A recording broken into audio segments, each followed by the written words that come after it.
December 7th, 1941. At 7:48 AM Hawaiian time, the first wave of Japanese aircraft descended on the sleeping naval base at Pearl Harbor. In less than 2 hours, the United States Pacific Fleet would be devastated. America would be thrust into World War II, and the world would change forever. But this story begins not with explosions and chaos, but in the quiet corridors of power in Tokyo and Washington, where miscalculation and miscommunication set the stage for disaster. The attack on Pearl Harbor was not a bolt from the blue. It was the culmination of decades of rising tensions between two Pacific powers on a collision course. In the months before the attack, relations between Japan and the United States had deteriorated rapidly. Japan's aggressive expansion in China and Southeast Asia threatened American interests in the Pacific. Washington responded with economic sanctions, freezing Japanese assets and cutting off oil supplies, the lifeblood of Japan's military machine. Japanese leaders faced a stark choice: back down from their imperial ambitions or strike before their war reserves ran dry. They chose war.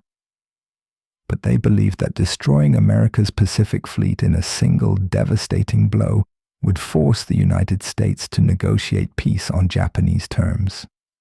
They were catastrophically wrong. Admiral Isoroku Yamamoto, commander of the Combined Fleet, understood America's industrial might better than most Japanese leaders.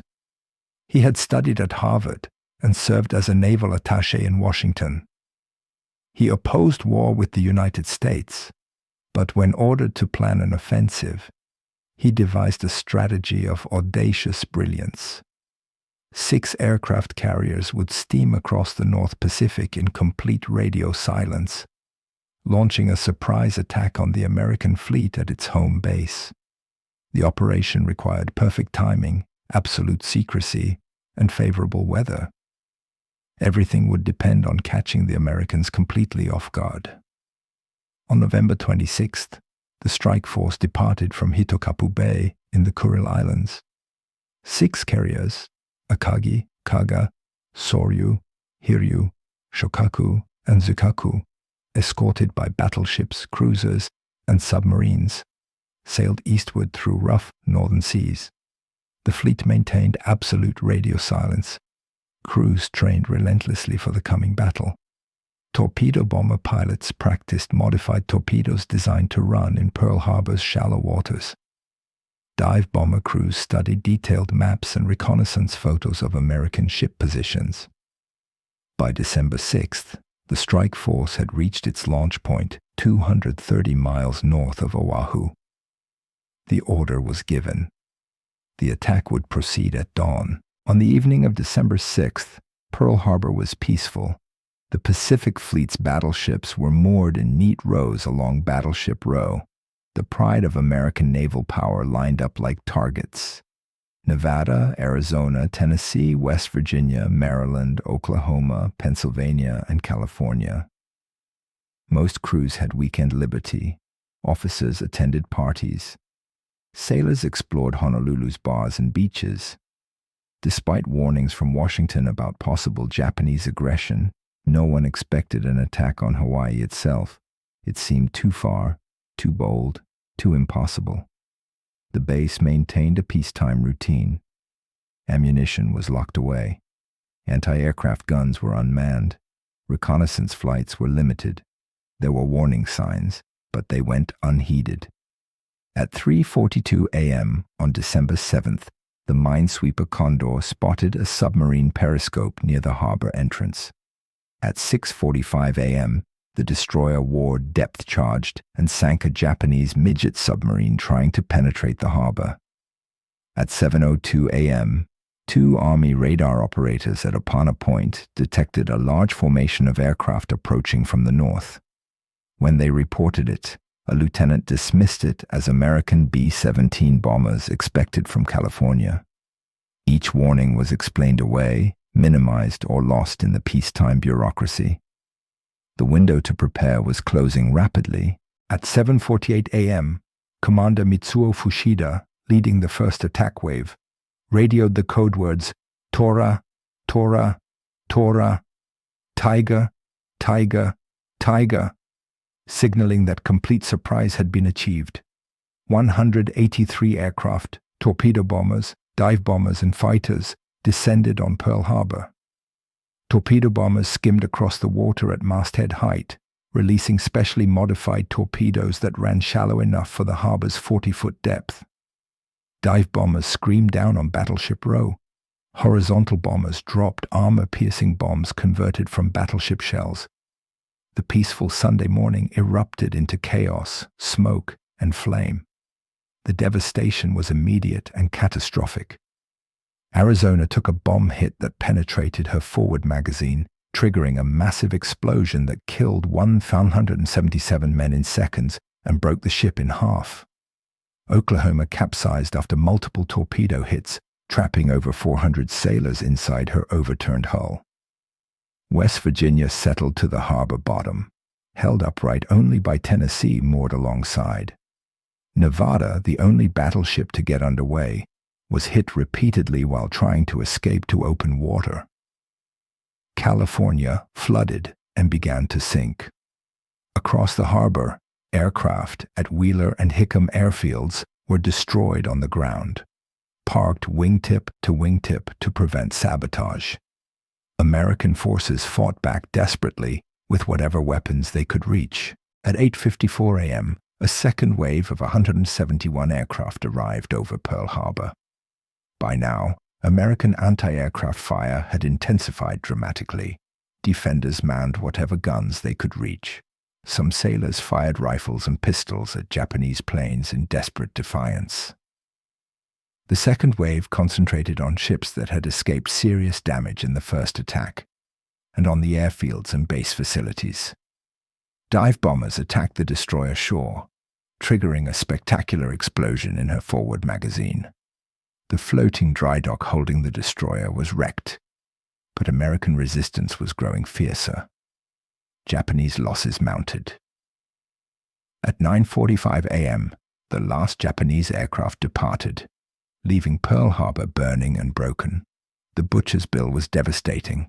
21 ships were sunk or damaged, including all 8 battleships.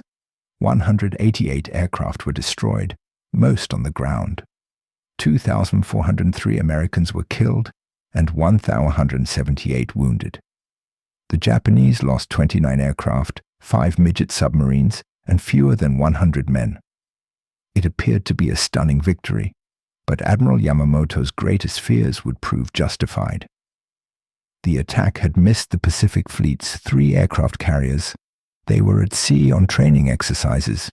The base's repair facilities and massive oil storage tanks were untouched. And most crucially, the attack had united a previously divided American public.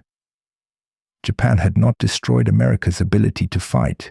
It had awakened a sleeping giant. President Franklin Delano Roosevelt addressed a joint session of Congress on December 8th, calling December 7th a date which will live in infamy. Within hours, Congress declared war on Japan with only 1 dissenting vote. 3 days later, Germany and Italy declared war on the United States, bringing America fully into World War II. The nation that had been bitterly divided between isolationists and interventionists was suddenly united in purpose.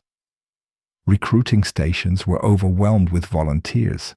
Factories converted to war production. The industrial and military mobilization that followed would be unprecedented in human history. At Pearl Harbor, the recovery effort began immediately. Salvage teams worked heroically to rescue trapped sailors and raise sunken ships. Incredibly, 6 of the 8 battleships would eventually return to service. California, West Virginia, Tennessee, Maryland, Nevada, and Pennsylvania. Only Arizona and Oklahoma were total losses. The base's repair facilities worked around the clock. The sunken ships became symbols of American determination and resilience. The surprise attack that was meant to cripple American power became instead a rallying cry. Remember Pearl Harbor would echo through the Pacific War, driving American forces island by island toward Japan itself. The attack on Pearl Harbor remains one of the most studied events in military history. It demonstrated the decisive power of naval aviation and marked the end of the battleship era. It showed the dangers of complacency and the catastrophic costs of intelligence failures. Investigations revealed that warning signs had been missed or ignored at multiple levels. The attack led to significant changes in American military doctrine, intelligence operations, and command structure. But its deepest impact was on the American psyche, the violation of American territory. The deaths of so many in a surprise attack created a determination to see the war through to unconditional victory, whatever the cost. Today, the USS Arizona Memorial stands above the sunken battleship, where 177 sailors and Marines remain entombed. Oil still seeps from the wreck, the tears of the Arizona. The memorial receives nearly 2 million visitors each year, a place of remembrance and reflection. Pearl Harbor changed the course of World War II and shaped the world we live in today. It ended American isolationism and marked the beginning of American global leadership. The attack that was meant to destroy American power instead forged it. As Admiral Yamamoto supposedly said after the attack, "I fear all we have done is to awaken a sleeping giant and fill him with a terrible resolve." History would prove him right.